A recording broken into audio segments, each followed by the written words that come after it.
നമസ്കാരം. ജ്യോതിർ ദർശനത്തിലേക്ക് എല്ലാവർക്കും സ്വാഗതം.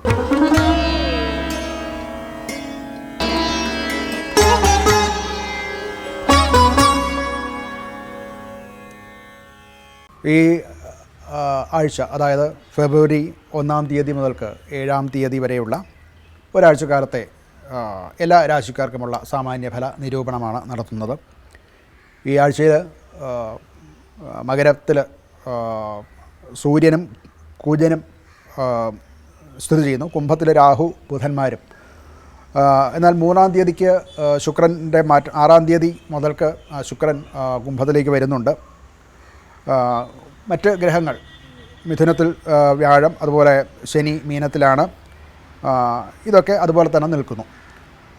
ഈ ആഴ്ചയ്ക്ക് 2 തരത്തിലുള്ള ഫലങ്ങൾ, അതായത് 1, 2, 3 വരെയുള്ള ദിവസങ്ങളിൽ ഒരു ഫലവും, അതിനുശേഷം 3 മുതൽ 7 വരെയുള്ള കാലത്ത് മറ്റൊരു കുറച്ചുകൂടെ വ്യത്യസ്തപ്പെട്ട ഒരു ഫലവുമായിരിക്കും എല്ലാ രാശിക്കാർക്കും പൊതുവായിട്ട് പറഞ്ഞാൽ ഉണ്ടാകുന്നത്. ആദ്യം നമുക്ക് മേടം രാശി നോക്കാം.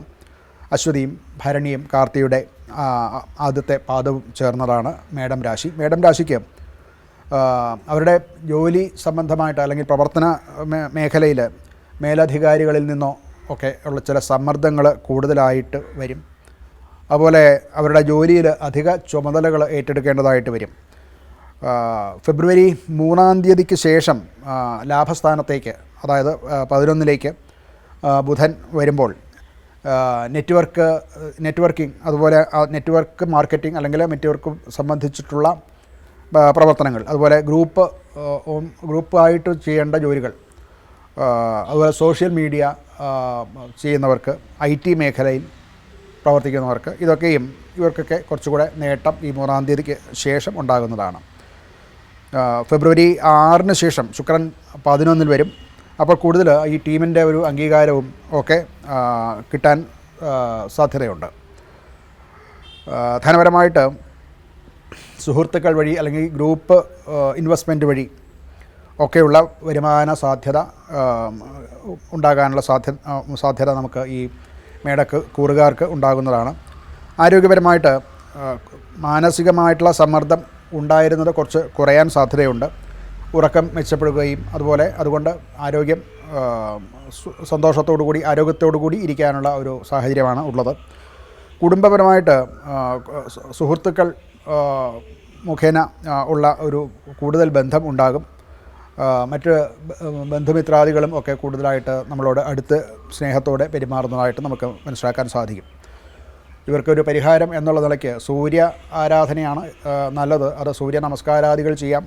അതുപോലെ സൂര്യക്ഷേത്രങ്ങളില്ലാത്തത് കൊണ്ട് ശിവക്ഷേത്രത്തിൽ പോവുകയും അവിടെ പ്രദക്ഷിണാദികൾ വയ്ക്കുകയും നമസ്കാരം ചെയ്യുകയും ഒക്കെ ചെയ്യുന്നത് വളരെ നന്നായിരിക്കും. അതുപോലെ തന്നെ സുഹൃത്തുക്കൾക്ക് അല്ലെങ്കിൽ അത് വേണ്ടപ്പെട്ടവർക്ക് സഹായം ചെയ്യുന്നത്, അതും ഒരു പരിഹാരമായിട്ട് നമുക്ക് മനസ്സിലാക്കാവുന്നതാണ്. കൂടുതൽ അഹങ്കാരത്തോടു കൂടി അല്ലെങ്കിൽ ഒരു ധാർഷ്ട്യത്തോടു കൂടിയുള്ള പെരുമാറ്റങ്ങളും ഒക്കെ ഒഴിവാക്കണം. അങ്ങനെയുള്ള വാക്ക് ഒഴിവാക്കാനും ഇവർ കുറച്ച് ശ്രദ്ധിക്കേണ്ടതാണ്. അതുമൂലമുണ്ടാകാവുന്ന ചില ദുരിതങ്ങൾ ഉണ്ടാകാൻ ചില സാധ്യതകളൊക്കെ ഉണ്ട്. അടുത്തത് നമുക്ക് ഇടവക്കൂറാണ്. ഇടവക്കൂറ് എന്ന് പറയുന്നത് കാർത്തിക അവസാനത്തെ 3 പാദം, 2, 3, 4 പാദങ്ങളും രോഹിണിയും മകയിരത്തിൻ്റെ അര ആദ്യത്തെയും 2ാമത്തെയും പാദങ്ങൾ ചേർന്നതാണ്. ജോലിയിൽ ഫെബ്രുവരി 3 മുതൽക്ക് കർമ്മസ്ഥാനത്താണ് ബുധൻ വരിക. ജോലി അല്ലെങ്കിൽ ഈ കർമ്മ മേഖല സംബന്ധിച്ച് നിർണായകമായിട്ടുള്ള ചില ചർച്ചകളൊക്കെ നടക്കും. അങ്ങനെ തീരുമാനങ്ങൾ ഉണ്ടായേക്കാം. ഫെബ്രുവരി 6 ശുക്രൻ കൂടെ 10ൽ വരികയാണ്, 10ാം ഭാവത്തിൽ, അതായത് കർമ്മഭാവത്തിൽ വരികയാണ്. സ്ഥാനക്കയറ്റങ്ങളുമൊക്കെ ഉണ്ടായേക്കാം. മാനേജ്മെൻറ്റിൻ്റെ അല്ലെങ്കിൽ ഹയറപ്സിൻ്റെ ഒക്കെ പിന്തുണയും ഒക്കെ ഉണ്ടാകും. അതുപോലെ പൊതുവായിട്ട് അവൻ്റെ ജോലിയിലും മറ്റും അംഗീകാരവും ഉണ്ടാകാവുന്ന കാലമാണ്. ധനപരമായിട്ട് ആഴ്ചയുടെ അവസാന ഭാഗത്ത് ശമ്പള വർധന ഉദ്ദേശിച്ചിട്ടുള്ളവർക്ക്, അല്ലെങ്കിൽ അത് പ്രതീക്ഷിക്കുന്നവർക്ക്, അല്ലെങ്കിൽ ബോണസും മറ്റുമൊക്കെ കിട്ടേണ്ടവർക്ക് അതൊക്കെ കിട്ടാനുള്ള സാഹചര്യമുണ്ട്. അതുപോലെ ചില കമ്മീഷൻ വ്യവസ്ഥയിൽ ജോലി ചെയ്യുന്നവർക്ക് അതിൻ്റെ കമ്മീഷൻ കിട്ടാനും ഒക്കെ സാധ്യതയുണ്ട്. സാമ്പത്തികമായിട്ട് ഒരു ഭദ്രമായിട്ടുള്ള ഒരു ആഴ്ചയാണിത്. ആരോഗ്യപരമായിട്ട് തൊണ്ട സംബന്ധിച്ച് അല്ലെങ്കിൽ കഴുത്ത് സംബന്ധിച്ച് അല്ലെങ്കിൽ വോക്കൽ കോഡ് അങ്ങനെയൊക്കെയുള്ള അത് സംബന്ധിച്ചുള്ള ചില അസ്വസ്ഥതകളൊക്കെ കുറഞ്ഞ അളവിൽ ഉണ്ടായേക്കാം. കുടുംബത്തിൽ ശാന്തിയും സമാധാനവും സന്തോഷവും ഒക്കെ ഉണ്ടാകും. പരിഹാരമായിട്ട് വ്യാഴാഴ്ച വ്യാഴഗ്രഹത്തിന് അഥവാ ഗുരുവിന് പൂജ നടത്തുന്നതും വിഷ്ണു ക്ഷേത്രത്തിൽ ദർശനം നടത്തുന്നതും അവിടെ യഥാശക്തി വഴിപാടൊക്കെ നടത്തുന്നതും ഒക്കെ വളരെ നല്ലതാണ്. മഞ്ഞ വസ്ത്രം ദാനം ചെയ്യുക, അങ്ങനെയുള്ള അത് വേണ്ടപ്പെട്ടവർക്ക്, അത് വേണ്ട അർഹതയുള്ളവർക്ക് മഞ്ഞ വസ്ത്രം കൊണ്ടുള്ള സാരിയോ അല്ലെങ്കിൽ അങ്ങനെയുള്ള സാധനങ്ങൾ ദാനം ചെയ്യുന്നതും നല്ലതായിരിക്കും. അതുപോലെ ധനം ദാനം ചെയ്യാവുന്നതാണ്. ഇതൊക്കെ ഈ ഒരാഴ്ച ഉണ്ടായേക്കാവുന്ന ദുരിതങ്ങളിൽ നിന്നുള്ള മോചനത്തിന് നല്ലതാണ്. അടുത്തത് മിഥുനക്കൂറാണ്. മിഥുനക്കൂറിന് മകയിരത്തിൻ്റെ അവസാനത്തെ 2 പാദവും തിരുവാതിരയും പുണർദത്തിൻ്റെ 1, 2, 3 പാദങ്ങൾ ചേർന്നതാണ്. ഇവർക്ക് ജോലി അല്ലെങ്കിൽ അവരുടെ കരിയർ സംബന്ധിച്ച് ഫെബ്രുവരി 3 മുതൽക്ക് ഭാഗ്യസ്ഥാനത്ത് ബുധൻ വരുന്നുണ്ട്. അത് സ്വഗ്രഹമാണ്, മിഥുനത്തിൻ്റെ ഗ്രഹമാണ് ബുധൻ. അത് കർമ്മസ്ഥാനത്ത്, ഭാഗ്യസ്ഥാനത്ത്, അതായത് 11ാം ഭാവത്തിൽ വരുന്നു. പഠനം നടത്തുക അല്ലെങ്കിൽ റിസർച്ച് നടത്തുക, നിയമ സംബന്ധമായിട്ടുള്ള ജോലികൾ ചെയ്യുന്നവർ, വിദേശ ബന്ധത്തിൽ ജോലി ചെയ്യുന്നവരോ വിദേശത്തുള്ളവരോ, അതുപോലെ അധ്യാപനം മുതലായിട്ടുള്ള കാര്യങ്ങളൊക്കെ ചെയ്യുന്നവർക്ക് അനുകൂലമായിട്ടുള്ള കാലമാണ്. ഫെബ്രുവരി 6 ശേഷം ശുക്രനും ഈ 11ാം ഭാവത്തിലേക്ക് വരുന്നുണ്ട്. യാത്ര, അതുപോലെ യാത്ര മൂലം ഉയർന്ന വ്യക്തിത്വങ്ങളുമായിട്ടും ഒക്കെയുള്ള ബന്ധവും അതുകൊണ്ട് നമുക്ക് കൂടുതൽ സന്തോഷവും അംഗീകാരവും ഒക്കെ കിട്ടുന്ന കാലമാണ്. ധനസംബന്ധമായിട്ട് വരുമാനം വർദ്ധിക്കും, പക്ഷേ യാത്ര മുഖാന്തരം ഉണ്ടാകുന്ന കുറച്ച് പാഴ്ചെലവുകളും ഒക്കെ ഉണ്ടായേക്കാം.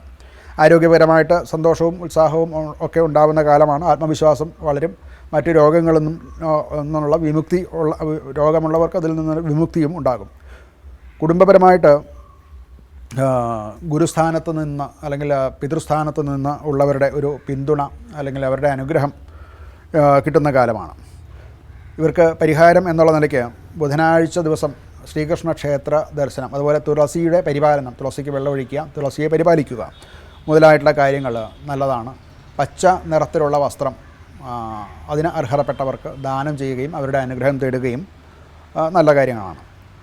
ഇനി കർക്കിടകക്കൂറാണ്. പുണർദത്തിൻ്റെ അവസാനത്തെ 1 പാദം, പൂയം, ആയില്യം ഈ നക്ഷത്രക്കാരാണ് കർക്കിടകക്കൂറിൽ വരുന്നത്. ഇവരുടെ ജോലി അല്ലെങ്കിൽ കരിയർ സംബന്ധിച്ച് ഫെബ്രുവരി 3 ശേഷം അഷ്ടമത്തിലാണ് ബുധൻ വരുന്നത്. ഈ രഹസ്യമായിട്ട് ചെയ്യുന്ന ജോലികൾ അല്ലെങ്കിൽ ഗവേഷണം, അതുപോലെ ഇൻഷുറൻസ്, ടാക്സ് മുതലായിട്ടുള്ള മേഖലയിലൊക്കെ ജോലി ചെയ്യുന്നവർക്ക് അനുകൂലമായിട്ടുള്ള സമയമാണ്. ഗവേഷണത്തിലും അതുപോലെ മറ്റുള്ളവർ അറിയാതെ ചെയ്യേണ്ട ജോലികൾ, ഗൂഢപ്രവൃത്തികൾ, ഇതൊക്കെ ചെയ്യുന്നവർക്കും അനുകൂലമായിട്ടുള്ള സമയമാണ്. ഫെബ്രുവരി 6 ശേഷവും അഷ്ടമത്തിലേക്ക് ശുക്രനും കൂടെ വരും. അപ്പോൾ തടസ്സങ്ങളൊക്കെ ക്രമേണ കുറയുന്നതായിട്ട് മനസ്സിലാവും. ധനപരമായിട്ട് അത്ര അനുകൂലമല്ല. നമുക്ക് കിട്ടേണ്ട ധനം കിട്ടില്ല. പഴയ സാമ്പത്തിക ബാധ്യത വീണ്ടും ഫ്ലെയറപ്പ് ചെയ്ത് നമുക്ക് പ്രതികൂലമായിട്ട് വരാനുള്ള സാഹചര്യമുണ്ട്. അതുപോലെ തന്നെ അപ്രതീക്ഷിതമായിട്ടുള്ള ചില ചിലവുകളും ഒക്കെ വരാവുന്ന കാലമാണ്. ആരോഗ്യപരമായിട്ട് അത്ര അനുകൂലമല്ല. ദഹന പ്രശ്നങ്ങളുണ്ടായേക്കാം. അതുപോലെ തന്നെ ഹോർമോണൽ ഇംബാലൻസ് കൊണ്ടുണ്ടാകാവുന്ന ചില പ്രശ്നങ്ങളും ഇവർക്ക് ഈ കാലഘട്ടത്തിൽ ഉണ്ടാകാൻ സാധ്യതയുണ്ട്. കുടുംബപരമായിട്ട് ആന്തരികമായിട്ട് പരസ്പരം പരസ്പരം മനസ്സിലാക്കി മുന്നോട്ട് പോകുന്നില്ല എങ്കിൽ ചില അസ്വസ്ഥതകളും മറ്റു കുടുംബത്തിൽ ഉണ്ടാകാൻ സാധ്യതയുണ്ട്. പരിഹാരമായിട്ട് തിങ്കളാഴ്ച ദിവസം ശിവക്ഷേത്ര ദർശനം അല്ലെങ്കിൽ സ്വയം ശിവലിംഗത്തിൽ അഭിഷേകം നടത്തുക, പാലുകൊണ്ട് ജലം കൊണ്ടും അഭിഷേകം ചെയ്യുക.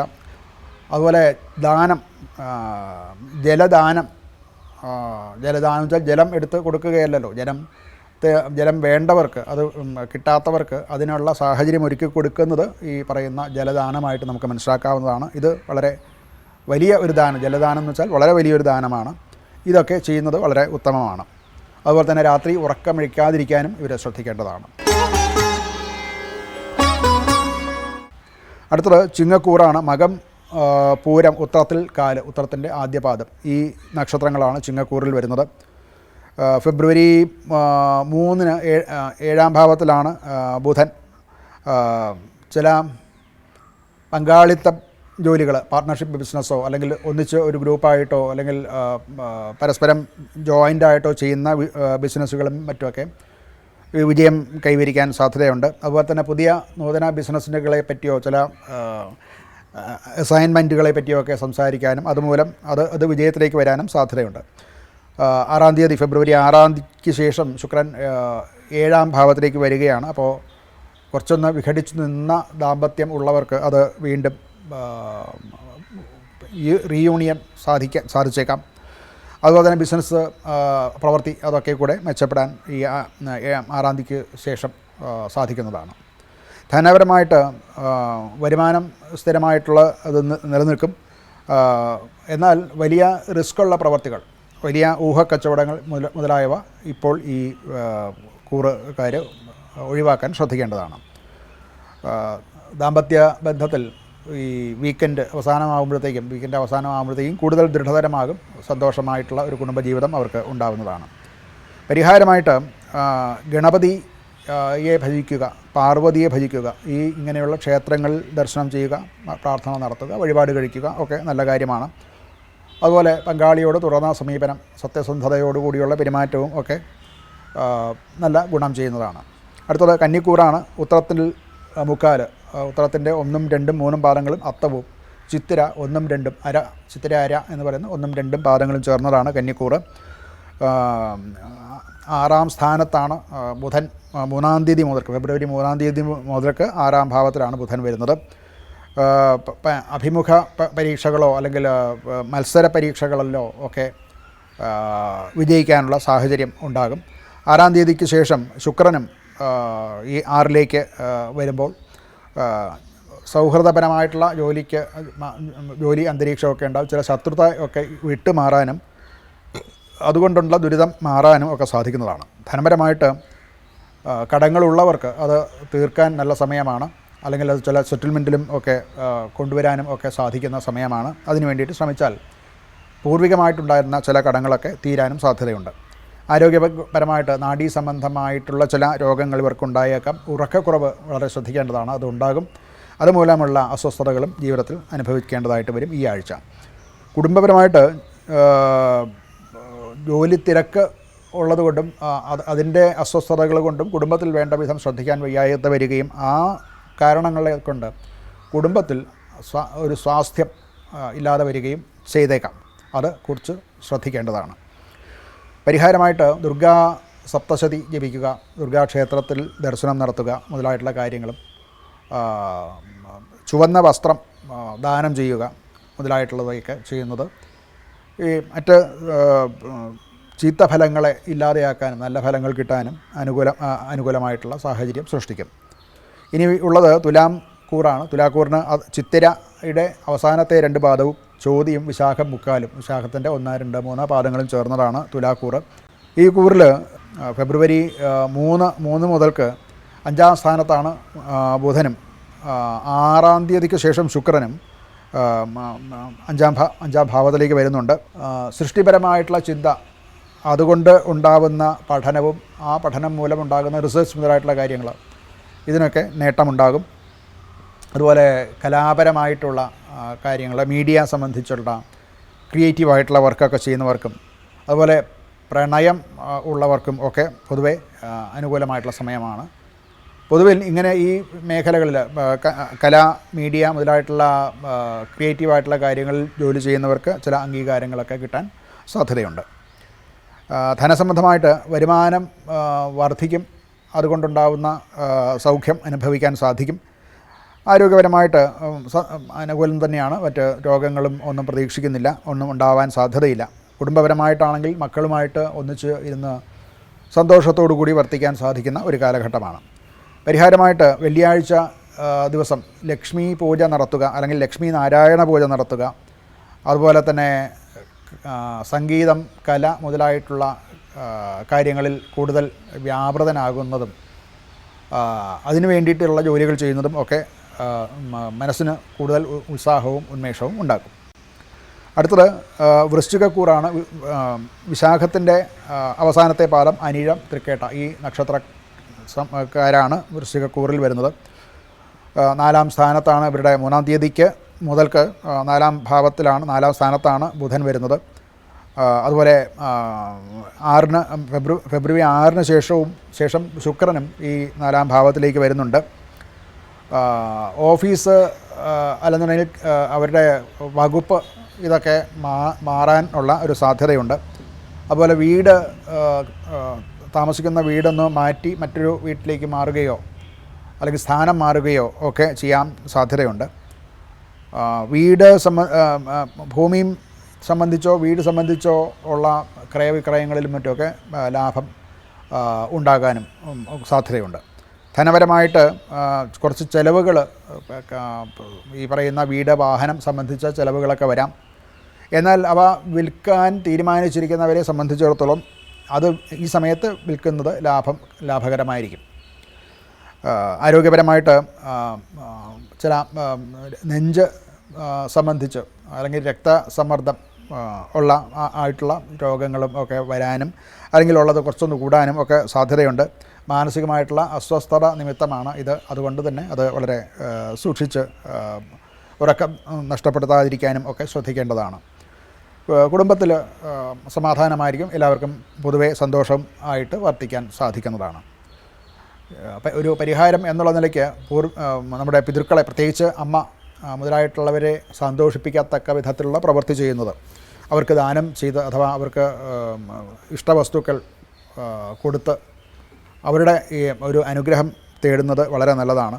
അതുപോലെ വെളുത്ത വസ്ത്രം ദാനം ചെയ്യുക, വെളുത്ത പയർ അല്ലെങ്കിൽ ധാന്യം ഇതൊക്കെ ദാനം ചെയ്യുന്നതും അതിൽ കൂടെ ഉണ്ടാകുന്ന അനുഗ്രഹവും ഇവർക്ക് അനുകൂലമായിട്ടുള്ള ഫലങ്ങളെ പ്രദാനം ചെയ്യും. ഇനിയുള്ളത് ധനു കൂറാണ്. മൂലം, പൂരാടം, ഉത്രാടത്തിൽ കാല്, ഉത്രാടത്തിൻ്റെ ആദ്യ പാദം, ഈ നക്ഷത്രക്കാരാണ് ധനുക്കൂറിൽ വരുന്നത്. 3-ൽ ആണ് ബുധൻ വരുന്നത്. 6-ാം തീയതിക്ക് ശേഷം ശുക്രനും 3-ാം ഭാവത്തിൽ വരും. എഴുത്ത് സംബന്ധിച്ചുള്ള റൈറ്റേഴ്സ് അല്ലെന്നുണ്ടെങ്കിൽ എഡിറ്റിംഗ്, പത്രമാധ്യമങ്ങളിൽ ജോലി ചെയ്യുന്നവർ, അതുപോലെ ആശയവിനിമയം, പ്രസംഗം മുതലായിട്ടുള്ള ആൾക്കാർ ഒക്കെ ചെയ്യുന്നവർ, ഇങ്ങനെയുള്ള പ്രൊഫഷനിൽ ഏർപ്പെടുന്ന ആൾക്കാർക്കൊക്കെ അനുകൂലമായിട്ടുള്ള സമയമാണ്. 6-ാം തീയതിക്ക് ശേഷം ശുക്രൻ 3-ൽ വരുന്നുണ്ട്. യാത്ര, ഫലവത്തായിട്ടുള്ള യാത്രകളൊക്കെ ഉണ്ടാവും. അതുപോലെ തന്നെ പുതിയ സംരംഭങ്ങൾ അഥവാ പുതിയ അസൈൻമെൻറ്റ്സ് അല്ലെങ്കിൽ കോൺട്രാക്റ്റുകളൊക്കെ വന്ന് ചേരാനുള്ള സാധ്യതയുണ്ട്. ധനസംബന്ധമായിട്ട് ചെറുതായിട്ടുള്ള ചെറിയ ലാഭങ്ങളും ഒക്കെ ഉണ്ടാകും, തുടർച്ചയായിട്ട് വരികയും ചെയ്യും. എന്നാൽ വലിയ ലാഭങ്ങളിലേക്കോ, പ്രതീക്ഷിച്ച വലിയ ലാഭങ്ങളിലേക്കോ ഒന്നും ഈ ആഴ്ച ഉണ്ടാകാൻ സാധ്യതയില്ല. ആരോഗ്യപരമായിട്ട് തോൾ, കഴുത്ത്, തൊണ്ട, കൈ സംബന്ധിച്ചുള്ള ചില രോഗങ്ങളോ അല്ലെങ്കിൽ അസ്വസ്ഥതകളോ ഒക്കെ ഉണ്ടാകാൻ സാധ്യതയുണ്ട്. അതുള്ളവർക്ക് അത് കുറച്ചൊന്ന് ഫ്ലെയറപ്പ് ചെയ്യാനും അത് കുറച്ച് കൂടാൻ സാധ്യത കാണുന്നുണ്ട്. കുടുംബപരമായിട്ട് അനുകൂലം തന്നെയാണ്.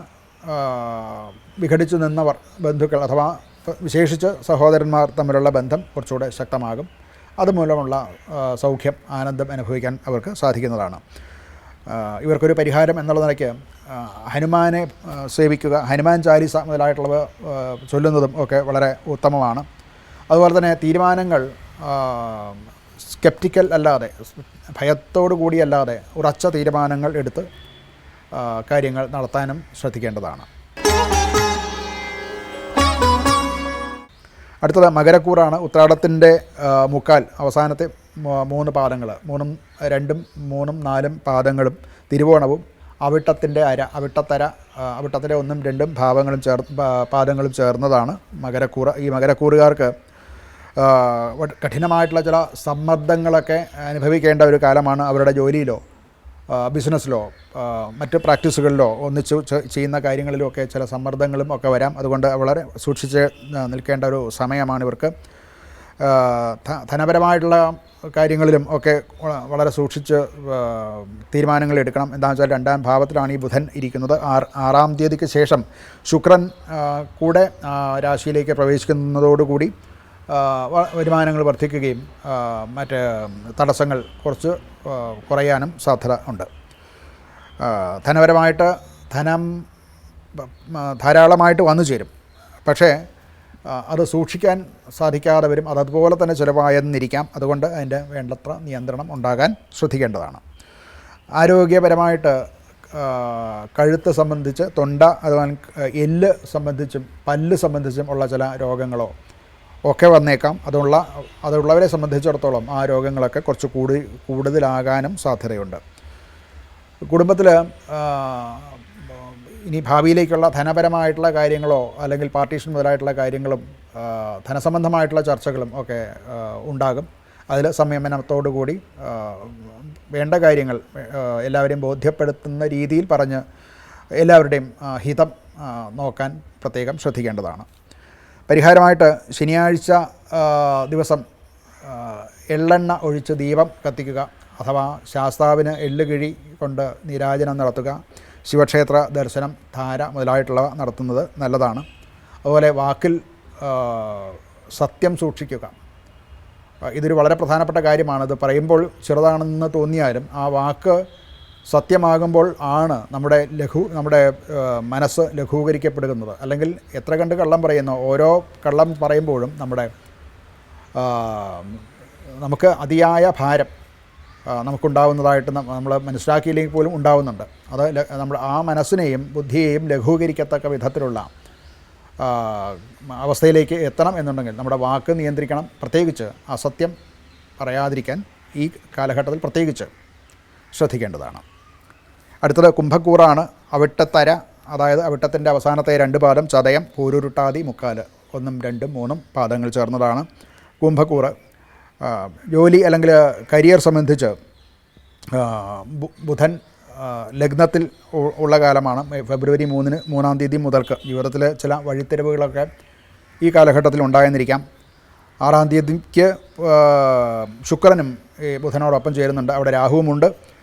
പുതിയ ജോലിയിലേക്ക് അല്ലെങ്കിൽ പുതിയ ഡിപ്പാർട്ട്മെൻറ്റിലേക്ക് അല്ലെങ്കിൽ പുതിയ സ്ഥാനത്തേക്ക് ഒക്കെ ഈ ഉള്ള ചലനം പ്രതീക്ഷിക്കാവുന്നതാണ്. പുതിയ ബന്ധങ്ങളുണ്ടാകാൻ സാധ്യതയുണ്ട്. അതുപോലെ തന്നെ പൊതുവായിട്ട് ഒരു തന്നിലേക്ക് ഒരു ശ്രദ്ധ ഉണ്ടാകാൻ സാധ്യതയുള്ള കാലമാണ്. ധനപരമായിട്ട് പുതിയ ചില വരുമാന മാർഗങ്ങൾ അഥവാ സ്രോതസ്സുകൾ തുറന്ന് വരുന്നതായിട്ട് മനസ്സിലാക്കാം. ശ്രദ്ധയോടുകൂടി കൈകാര്യം ചെയ്താൽ അത് നമുക്ക് വേണ്ടത്ര ഗുണം തരുന്നതാണ്. ആരോഗ്യപരമായിട്ട് ചില നാഡീ സംബന്ധമായിട്ടുള്ള ചില പ്രശ്നങ്ങളൊക്കെ ഉണ്ട്. അത് അങ്ങനെയുള്ള രോഗമുള്ളവർ പ്രത്യേകം ശ്രദ്ധിക്കേണ്ടതാണ്. കുടുംബത്തിൽ തന്നെ കേന്ദ്രീകരിച്ചാണ് മുഴുവൻ കാര്യങ്ങളും എന്ന് ഉള്ള ബോധ്യത്തോടു കൂടി നടത്തുന്ന പ്രവർത്തനങ്ങളിൽ നീരസപ്പെട്ട് അഥവാ അതിൽ വ്യത്യാസം ഉണ്ടാവുകയും അതുമൂലമുണ്ടാകുന്ന ചില സംഘർഷങ്ങളും ഒക്കെ കുടുംബത്തിലുണ്ടാകാൻ സാധ്യതയുണ്ട്. പരിഹാരമായിട്ട് ശനി ദേവനെ പൂജിക്കുക. ശനിയുടെ ജപഹോമ തർപ്പണാദികളും ഹോമവും ദാനവും ഒക്കെ നടത്തുന്നതും നല്ലതാണ്. ശനിക്ഷേത്രത്തിലോ അല്ലെങ്കിൽ ശാസ്താക്ഷേത്രത്തിലോ പോവുക, വഴിപാട് കഴിക്കുക. ഇതൊക്കെയും അവരവർക്ക് സാധിക്കുന്ന വഴിപാട് കഴിക്കുന്നതും ദർശനം നടത്തുന്നതും പ്രത്യേകിച്ച് ശനിയാഴ്ച ദിവസം നടത്തുന്നതും ഗുണഫലങ്ങൾ ഉണ്ടാക്കും. ഇനി ഉള്ളത് അവസാനത്തേതായിട്ടുള്ള മീനക്കൂറാണ്. പൂരുരുട്ടാതിയുടെ അവസാനത്തെ പാദവും ഉത്രട്ടാതിയും രേവതിയും ഈ നക്ഷത്രങ്ങൾ ചേർന്നതാണ് മീനക്കൂറ്. 12ാം ഭാവത്തിലാണ് ബുധശുക്രന്മാർ. 6-ാം തീയതിക്ക് ശേഷമാണ് ശുക്രനും 12ലേക്ക് വരുന്നത്. ലഗ്നത്തിൽ ശനിയും 4-ൽ വ്യാഴവുമാണ്. ഒരുപാട് മനപ്രയാസങ്ങളും ബുദ്ധിമുട്ടുകളും ഒക്കെ അനുഭവിച്ചേക്കാം. എന്നാൽ നമുക്ക് ഒരു നമ്മളറിയാതെ അഥവാ സ്വന്തം ഐഡൻറ്റിറ്റി പുറത്ത് പറയാത്ത രീതിയിലുള്ള വ്യക്തികൾ നമ്മളെ സഹായിക്കും എന്ന് അത് അറിയുന്നത് പോലും നമുക്ക് ആ സഹായം കിട്ടിയതിന് ശേഷമായിരിക്കും. അങ്ങനെയുള്ള ചില ഗുണഭാവങ്ങളും കൂടെ അവർക്ക് ഉണ്ടായിരിക്കും. തന്നെ നാം അറിയാതെ നമ്മളെ ശ്രദ്ധിച്ച് നമുക്ക് വേണ്ടതായിട്ടുള്ള സഹായങ്ങളും ഒക്കെ കിട്ടുന്നതായിട്ടും അതിനുള്ള ഈശ്വരാധീനം അഥവാ അതിനുള്ള ദൈവാനുഗ്രഹം അവർക്ക് ഉണ്ടാകും. ധനപരമായിട്ട് ചിലവ് വർദ്ധിക്കും. അതുപോലെ തന്നെ മെൻ്റൽ സ്ട്രെസ്സ് കാരണം ആരോഗ്യപരമായിട്ടുള്ള പ്രശ്നങ്ങൾ, ഉറക്കക്കുറവും മറ്റുമൊക്കെയാണ്. അതും ശ്രദ്ധിക്കേണ്ടതാണ്. കുടുംബത്തിൽ നിന്ന് ഒരു ഒറ്റപ്പെടൽ, കുടുംബപരമായിട്ടുള്ള കുടുംബ ബന്ധങ്ങളിൽ ശക്തമായിട്ടുള്ള ഒരു അവസ്ഥയല്ല, താൻ ഒറ്റയ്ക്കാണ് എന്നുള്ള തോന്നൽ, അതുപോലെ കുടുംബാംഗങ്ങളുമായിട്ട് ഏതെങ്കിലും വിധേന അകന്ന് മാറി താമസിക്കേണ്ടതായിട്ടുള്ള അവസ്ഥ വരികയും ആ കാലത്ത് ഈ ഒറ്റപ്പെടൽ കൂടുതൽ തീവ്രമായിട്ട് ഉണ്ടാവുകയും അതുമൂലമുണ്ടാകുന്ന സ്ട്രെസ്സ് അനുഭവിക്കാനും സാധ്യതയുണ്ട്. പരിഹാരമായിട്ട് പഞ്ചാക്ഷര മന്ത്രം നമഃശിവായ എന്ന മന്ത്രം ജപിക്കുക. നമഃശിവായ മന്ത്രം കൊണ്ട് ഉള്ള അർച്ചനാദികൾ അഥവാ ശിവക്ഷേത്രത്തിൽ ഇങ്ങനെയുള്ള വഴിപാടുകൾ നടത്തുന്നതും ആ ക്ഷേത്രത്തിൽ ദർശനം നടത്തുന്നതും ഒക്കെ ഗുണപരമാണ്. അവിടെ നമുക്ക് നല്ല ഫലങ്ങളെ തരുന്നതാണ്. അതുപോലെ തന്നെ ദാനം ചെയ്യുന്നതും കറുത്ത എള്ള് ദാനം ചെയ്യുക, ഇതൊക്കെയും നല്ല കാര്യങ്ങളാണ്. ഫെബ്രുവരി 1-ാം തീയതി തൈപ്പൂയമാണ്. ഈ പൂയം എന്നുള്ളത് പുഷ്യ നക്ഷത്രം എന്നാണ് അതിന് പറയുക. ഇതിൻ്റെ അതിദേവത സുബ്രഹ്മണ്യനാണ്. സുബ്രഹ്മണ്യൻ എന്ന് പറഞ്ഞാൽ ആ പേര് പോലും എല്ലാ ഈശ്വരന്മാർക്കും സുബ്രഹ്മണ്യ നമസ്തേസ്തു നമഃ പുരുഷ പൂർവജ നമഃ എന്ന് പറയാറുണ്ട്. അതായത് ഏത് ദേവനും യോജിക്കുന്ന അഥവാ ഉപയോഗിക്കാവുന്ന പേരാണ് സുബ്രഹ്മണ്യൻ. സുബ്രഹ്മണ്യോഹം എന്ന് പറഞ്ഞാണ് ജീവാത്മ പരമാത്മ ബന്ധം, ബ്രഹ്മമായിട്ടുള്ള സംയോഗം സൂചിപ്പിക്കുന്നതാണ് ആ സുബ്രഹ്മണ്യൻ എന്നുള്ള പേര് തന്നെ. സുബ്രഹ്മണ്യൻ പുരാണ കഥാപാത്രമായിട്ട് വരുമ്പോൾ എല്ലാത്തിൻ്റെയും ഗുരുവാണ്. സാക്ഷാൽ സദാശിവൻ ഗുരു, ഈശ്വരൻ്റെ പോലും ഗുരു, ശിവൻ്റെ പോലും ഗുരുവായിട്ടിരിക്കുന്നത് സുബ്രഹ്മണ്യനാണ്. സുബ്രഹ്മണ്യൻ്റെ സ്ഥാനമാകട്ടെ ഈ മൂലാധാരം മുതൽക്ക് സഹസ്രാരം വരെ ഉള്ള നാഡിയുടെ ഏറ്റവും മുകളിലുള്ള സഹസ്രാരപത്മത്തിൻ്റെയും മുകളിലായിട്ട് അഥവാ അതിൻ്റെ മധ്യത്തിലായിട്ടുള്ള ബ്രഹ്മരന്ധ്രത്തിലാണ് അദ്ദേഹത്തിൻ്റെ. ഇനി അതിന് മുകളിലേക്ക് മറ്റൊന്നില്ല. ഇതാണ് ഗുരുസ്ഥാനം എന്ന് പറയുന്നത്. അതാണ് അങ്ങനെയുള്ളതായിട്ടുള്ള ദേവസങ്കല്പമാണ് സുബ്രഹ്മണ്യൻ എന്നുള്ളത്. ഈ സുബ്രഹ്മണ്യൻ എന്തിൻ്റെയും ഗുരുവാണ്. വിശേഷിച്ച് ജ്യോതിഷത്തിൻ്റെയും ജ്യോതിശാസ്ത്രത്തിൻ്റെയും ഒക്കെ ഗുരു ഈ സുബ്രഹ്മണ്യൻ തന്നെയാണ്. അങ്ങനെയുള്ളതായിട്ടുള്ള സുബ്രഹ്മണ്യനെ പൂജിക്കാൻ വിശേഷേണ തിരഞ്ഞെടുത്തിട്ടുള്ള ദിവസമാണ് ഈ തൈപ്പൂയം. അത് ഈ മാസം ഫെബ്രുവരി മാസം 1-ാം തീയതിയാണ്. അന്നേ ദിവസം സുബ്രഹ്മണ്യ ക്ഷേത്രത്തിൽ നമുക്ക് സാധാരണക്കാരെ സംബന്ധിച്ചിടത്തോളം ക്ഷേത്രം മുഖേനയാണ് ഇതൊക്കെ നമുക്ക് ഈശ്വരാരാധനാപരമായിട്ടുള്ള കാര്യങ്ങളൊക്കെ ചെയ്യാൻ സാധിക്കുക. ആയതുകൊണ്ട് ക്ഷേത്ര ദർശനം നടത്തുന്നതും അവിടെ പോയി വഴിപാടുകൾ നടത്തുക, അവിടെ വ്രതമെടുക്കുക, ഇതൊക്കെയും നമുക്ക് ഭാവിയിലേക്ക് വളരെ വളരെ ഗുണങ്ങൾ, നമ്മുടെ ഉപാസനാ സംബന്ധമായിട്ട് ഉയർച്ചയിലേക്ക് പോകേണ്ടവർക്ക് അത് അങ്ങനെ, പഠന സംബന്ധമായിട്ട്, അതുപോലെ തന്നെ രോഗാദികളിൽ നിന്നുള്ള മുക്തി, ഇങ്ങനെയുള്ള സകല ഫലങ്ങളും ഈ സുബ്രഹ്മണ്യസ്വാമി തരുന്നതാണ്. അതിന് ഏറ്റവും അനുയോജ്യമായിട്ടുള്ള ദിവസമാണ് ഈ തൈപ്പൂയം എന്ന് പറയുന്നത്. നമസ്കാരം.